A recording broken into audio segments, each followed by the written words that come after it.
خداوند یسوع مسیح کے نام میں آپ کو سلام۔ ہم تمثیلوں پر اپنی سیریز کو جاری رکھے ہوئے ہیں۔ ہم کھوئے ہوئے سکے کو پا لینے سے متعلق تمثیل پر غور کریں گے۔ ہم ان 3 تمثیلوں میں سے دوسری پر غور کریں گے جو ہمارے خداوند نے سکھائیں، جو کہ ہمارے لیے لوکا کی انجیل کے 15ویں باب میں قلم بند ہیں۔ 8ویں آیت میں یسوع کہتا ہے، لکھا ہے، یا کون ایسی عورت ہے جس کے پاس 10 درہم ہوں اور ایک کھو جائے تو وہ چراغ جلا کر گھر میں جھاڑو نہ دے اور جب تک مل نہ جائے کوشش سے ڈھونڈتی نہ رہے، اور جب مل جائے تو اپنی دوستوں اور پڑوسنوں کو بلا کر نہ کہے کہ میرے ساتھ خوشی کرو کیونکہ میرا کھویا ہوا درہم مل گیا۔ میں تم سے کہتا ہوں کہ اسی طرح ایک توبہ کرنے والے گنہگار کے باعث خدا کے فرشتوں کے سامنے خوشی ہوتی ہے۔ یہ باب کلی طور پر آسمان کی خوشی کے بارے میں ہے، یا آپ کہہ سکتے ہیں خدا کی خوشی، کھوئے ہوئوں کو بچانے کی خوشی۔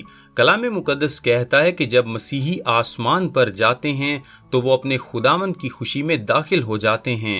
کھوئی ہوئی بھیڑ کی تمثیل کے بعد ہمارا خداوند ایک دوسری تمثیل سناتا ہے جو ایسی عورت کے بارے میں ہے جو اپنا سکہ یعنی درہم کھو بیٹھتی ہے۔ یہاں ایک بار پھر ماحول دیہاتی زندگی کا ہے۔ تصویر کشی جو کہ کی گئی ہے وہ سادہ لوگوں، غریب عوام کی ہے جو کہانی میں ایک سنجیدہ مسئلے سے دوچار ہیں۔ اس عورت کا مسئلہ بہت بڑا ہے۔ وہ ایک بڑی قیمتی شے کھو دیتی ہے۔ ان کے پاس بہت پیسے نہیں ہوتے تھے۔ در حقیقت وہ پیسوں کو اس طرح سے استعمال میں نہیں لایا کرتے تھے جیسے آج ہم کرتے ہیں۔ وہ عدل بدل کی تجارت کرنے والے معاشرے میں رہتے تھے جیسے بہت سے لوگ ساری تاریخ میں رہتے آئے ہیں اور بعض تو آج بھی کرتے ہیں۔ وہ کسی ایک یا دوسری شے کو اس چیز کی خاطر بدل لیا کرتے تھے جس کی ضرورت ہوا کرتی، حتیٰ کہ اپنی خدمت اور مزدوری کو بھی۔ لہٰذا پیسے اس رفتار سے تقسیم نہیں ہوا کرتے تھے اور بانٹے نہیں جاتے تھے جس طرح ہماری دفعہ ہوتے ہیں، اور تھوڑی سی مقدار میں پیسے نسبتاً دیر تک چل سکتے تھے۔ اور یہ عورت جو کہانی میں ہے، اس دیہاتی عورت کے پاس چاندی کے 10 سکے ہیں اور وہ ایک کھو دیتی ہے اور پھر اسے پا لیتی ہے اور جشن مناتی ہے۔ اب آپ شاید کہیں کہ دیہاتی زندگی تو ضرور ہی قدرے بے رنگ ہوتی ہے، اور آپ کہیں کہ مجھے تو یہ لگتا ہے کہ یہ ایک ایسی خوشی کی ضیافت ہے جو کہ بغیر کسی وجہ کے ہے، اور شاید آپ یہ نتیجہ نکالیں کہ جناب اگر کوئی خوشی منانے کی بات ہو تو پھر جشن مناتے ہیں۔ زندگی بے مزہ ہے۔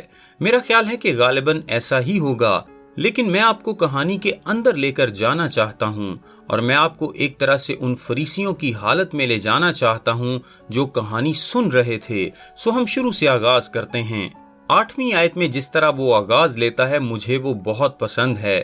آپ کو یاد ہوگا کہ اس نے 4تھی آیت میں کہا تھا، لکھا ہے، تم میں کون ایسا آدمی ہے، اور انہیں وہ بات پسند نہیں آئی ہوگی کیونکہ ایک چرواہا گندا ہوا کرتا تھا۔ چرواہے ان کے نزدیک ناپاک تھے۔ ان کا کسی چرواہے سے کوئی سروکار نہیں تھا۔ وہ چرواہے نہیں ہو سکتے تھے۔ وہ ایک چرواہے کے پاس بھی نہیں جایا کرتے تھے، اور یسوع نے کہہ دیا، تم میں کون ایسا؟ گویا یہ کہ اگر وہ ایک چرواہا ہوں، اور اس نے انہیں اپنی سوچوں میں اپنے آپ کو بطور چرواہا تصور کرنے پر مجبور کر دیا تھا، لہٰذا وہ ناپاک ہو چکے تھے۔ یسوع نے ان کے احمقانہ غرور پر حلہ بول دیا تھا، اور اگر کوئی بات نفرت انگیز ہو سکتی تھی تو یہی تھی۔ اب وہ انہیں اپنی سوچوں میں یوں تصور کراتا ہے گویا کہ وہ کوئی چرواہا نہیں بلکہ ایک عورت ہوں۔ اوہ، بدترین خوفناک بات۔ وہ انہیں کہتا ہے کہ یا کون ایسی عورت۔ یہ ایک مکمل براہ راست بے عزتی کی بات سمجھی جاتی تھی کہ فریسیوں اور فقیہوں کو یوں مخاطب کیا جائے اور انہیں کہا جائے کہ اپنے آپ کو ایک عورت کی جگہ رکھیں تاکہ یہ اندازہ لگا سکیں کہ ایک عورت کیسے سوچتی ہوگی اور وہ کیسے برتاؤ کرے گی۔ چرواہے ناپاک تھے اور عورتیں اس زمانے میں بغیر احترام کے۔ دراصل مشرق وسطیٰ کے معاشرے میں ایک مرد کا کسی عورت کے ساتھ موازنہ کیا جانا بے عزتی کی بات ہوا کرتی تھی۔ یسوع مسیح کے زمانے کے آس پاس یعنی 200 قبل از مسیح سے 200 بعد از مسیح تک ان 400 سالوں میں عورتوں کو شریعت کے بارے میں تعلیم بھی نہیں دی جاتی تھی۔ خواتین کے بارے میں اس وقت